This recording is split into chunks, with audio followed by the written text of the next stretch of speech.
Évangile de Jésus-Christ selon saint Luc, chapitre 16, versets 9 à 15.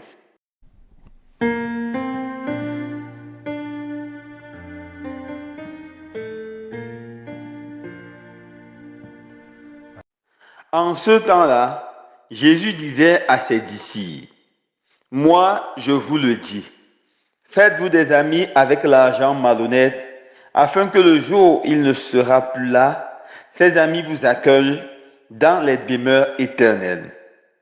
Celui qui est digne de confiance dans la moindre des choses est digne de confiance aussi dans une grande.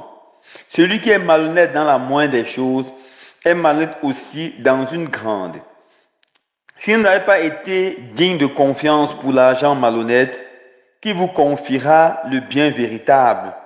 Et si, pour ce qui est à autrui, vous n'avez pas été digne de confiance, ce qui vous revient, qui vous le donnera?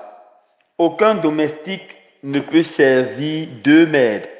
Ou bien il haïra l'un et aimera l'autre, ou bien il s'attachera à l'un et méprisera l'autre. Vous ne pouvez pas servir à la fois Dieu et l'argent. Quand ils entendaient tout cela, les pharisiens, eux qui aimaient l'argent, tournaient Jésus en dérision.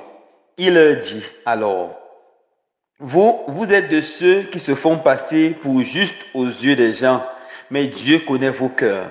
En effet, ce qui est prestigieux pour les gens est une chose abominable aux yeux de Dieu. Acclamons la parole de Dieu. Louange à toi, Seigneur Jésus. Alléluia, Alléluia, Alléluia, Alléluia.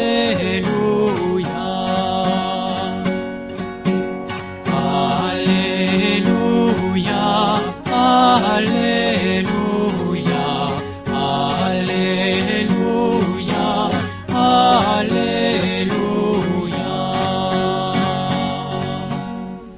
Frères et sœurs bien-aimés, dans l'évangile de ce jour, Jésus met en garde ses auditeurs, les scribes et les pharisiens, contre l'amour exagéré de l'argent. Il commence en disant ceci: faites-vous des amis avec l'argent malhonnête. Tout d'abord, l'argent malhonnête n'est pas l'argent qu'on a obtenu de façon malhonnête ou de façon frauduleuse ou en faisant une pratique mauvaise. Mais l'argent malhonnête était la façon classique que les Juifs utilisaient pour parler de l'argent qui circulait dans l'Empire romain. En effet, les Romains avaient imposé leur domination sur un grand nombre de pays, y compris les Juifs. Ils avaient également imposé une monnaie, et sur cette monnaie était gravée l'effigie ou la photo de l'empereur César. À cause de cela, les Juifs interdisaient que cet argent soit utilisé dans le temple, car avec la photo de César, ça ouvrait à l'idolâtrie. Et les Juifs avaient une monnaie qu'ils appelaient la monnaie liturgique. C'est pour ça que ceux qui avaient l'argent qui circulait dans le royaume, à l'entrée du temple, échangeaient pour avoir l'argent liturgique. L'argent qui circulait était appelé l'argent par les Juifs, l'argent malhonnête. Donc, lorsque Jésus parle d'argent malhonnête, il parle de l'argent qui circule, donc de l'argent que nous utilisons chaque jour. Jésus dit alors, faites-vous des amis avec l'argent qui circule, l'argent que vous avez, afin que le jour où il ne sera plus, ces amis vous accueillent dans la demeure éternelle. Jésus nous dit par là que tout l'argent que nous avons, toutes les richesses que nous avons, ne doivent pas servir à écraser, à piétiner, à détruire les autres, mais doivent nous servir à aider les autres, à soutenir les autres. Ainsi, ces autres vont nous accueillir dans le royaume des cieux. Je me rappelle ce beau slogan que le groupe de Caritas utilisait dans une paroisse que je connais très bien. Il disait, qui donne aux pauvres prête à Dieu. Qui donne aux pauvres prête à Dieu. Oui, mes frères et sœurs bien-aimés, la plus grande façon de maîtriser l'argent, de dépasser l'amour exagéré de l'argent, c'est d'apprendre à donner, d'apprendre à avoir un cœur généreux.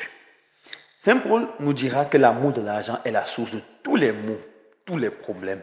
Homme de Dieu, méfie-toi de l'amour de l'argent, car à cause de l'amour exagéré de l'argent, beaucoup d'hommes se sont perdus. La façon pour maîtriser cet amour, c'est d'apprendre à nous détacher de l'argent en donnant. En ouvrant nos yeux et en voyant autour de nous les nécessités, les pauvres, les malades, les handicapés, les orphelins, les veuves, les déplacés et tous ceux qui souffrent autour de nous et d'apprendre à leur venir en aide. Que notre argent ne soit pas seulement utilisé comme l'argent des scribes, des pharisiens, pour nous faire applaudir, apprécier, pour écraser et dominer les autres, mais pour faire du bien. Alors, pourquoi devons-nous utiliser l'argent avec sagesse? Jésus nous dit dans l'évangile toujours de ce jour, personne ne peut servir deux maîtres à la fois. Soit il aimera l'un et haïra l'autre. Oui, nous ne pouvons pas être esclaves de Dieu et esclaves de l'argent.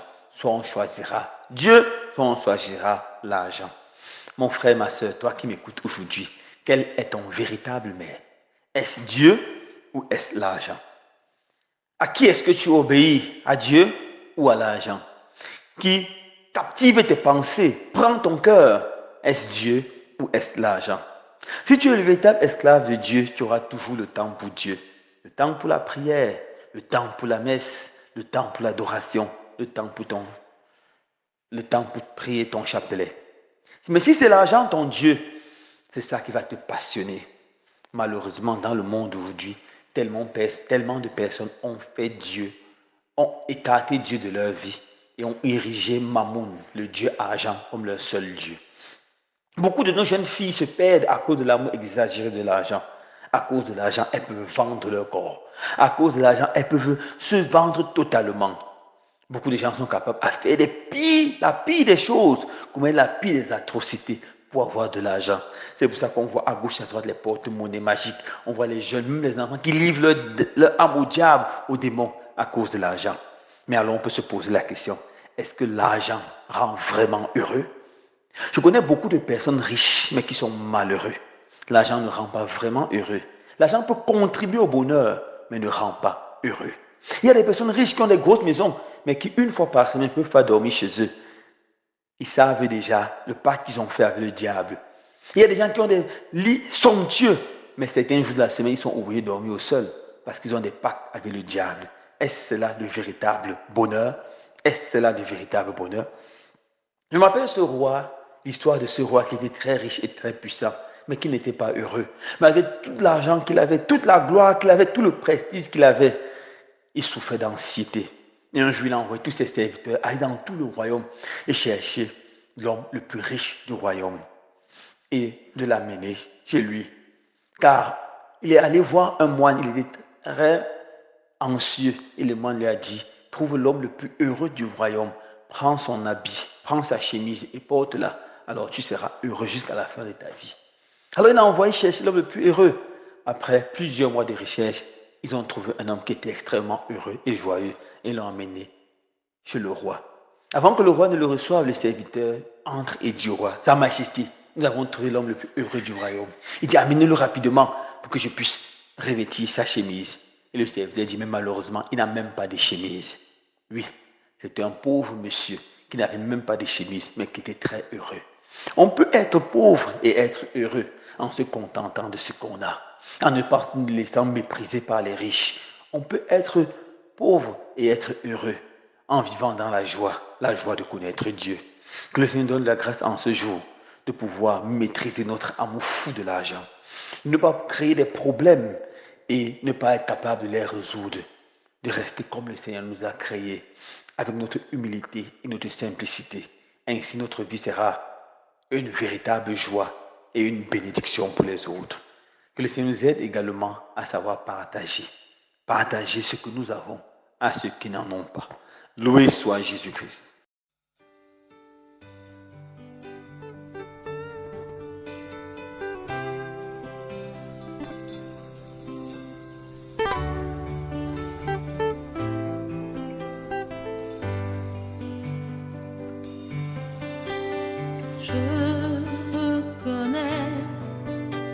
Tu peux tout et que rien ne t'est impossible.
tu peux tout et que rien ne t'est impossible. Je reconnais que tu peux tout et que rien ne t'est impossible. Seigneur, fais-moi voir ta gloire. Seigneur, fais-moi voir ta gloire. Seigneur, fais-moi voir ta gloire. Seigneur, fais-moi voir ta gloire. Ta gloire, Seigneur. Oh, fais-moi voir ta gloire. Ta gloire, Seigneur. Seigneur, fais-moi voir ta gloire. Le Dieu de toutes les impossibilités exauce ta prière.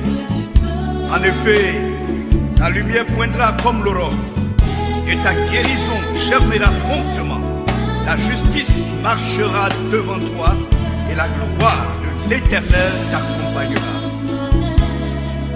Que tu peux tout et que rien ne t'est impossible. Ta gloire, Seigneur. Seigneur, fais-moi voir ta gloire. Lève-toi donc et sois éclairé, car ta lumière arrive et la gloire de l'Éternel se lève sur toi.